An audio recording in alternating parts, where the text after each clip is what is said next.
Well, you've likely seen images. Angry demonstrators crammed together outside the State House protesting Governor Mike DeWine's stay-at-home order.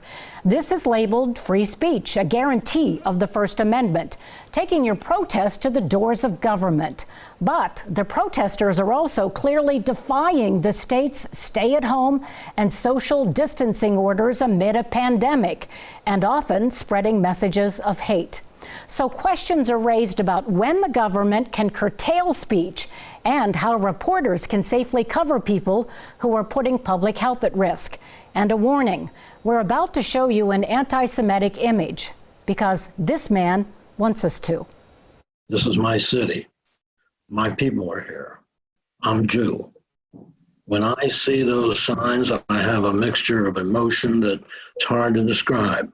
Anger, fear, and wonder that this is actually going on in 2020. Ron Soloff wants you to see this anti-Semitic image carried outside the Ohio State House, even though, as president of the local temple Tifereth Israel, he hears from members who say it's best to ignore it.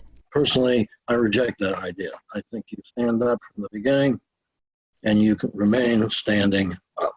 I texted several times over the past few days with some of the demonstrators who say they are voicing the frustration of small business owners who are facing financial ruin because of the state's stay-at-home public health order. But with anti-Semitic signs, Confederate flags, and rifles, that message is sometimes hijacked. And none of those who say they are worried about the economy would appear on camera to answer questions about the symbols of hate at their side. Columbus police broke up off-campus parties and playground basketball games, but demonstrators defy distancing orders from the state and city health directors with no consequences. Is your order not being enforced by the city police? That's a great question, and you kind of caught me off guard there. I think we have to remember that people do have the freedom of speech, and I've heard the governor mentioned that as well. But Ron Soloff is a retired Franklin County judge, a former law professor, who says there are misconceptions about how free speech is to be protected. Government has a right to regulate speech to some extent, and it's a hackneyed expression, but you can't holler fire in a crowded theater. And you ought not to be able to cast viruses in a crowded space. It just doesn't make sense. Soloff believes as the protesters begin to gather, they should be warned at the outset that they must maintain social distancing and must wear masks. Their lives could be protected, along with their right to free speech, even when it's hateful. My grandparents came here from Europe.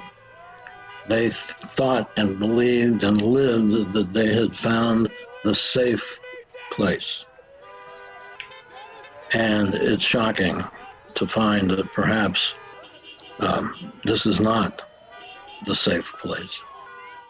NBC4 is covering those State House demonstrations mostly from a distance for two reasons: so that we do not inadvertently use the public airwaves to show symbols of hate, and to protect our photographers and reporters by not exposing them to a crowd of people who are deliberately violating state COVID-19 health rules.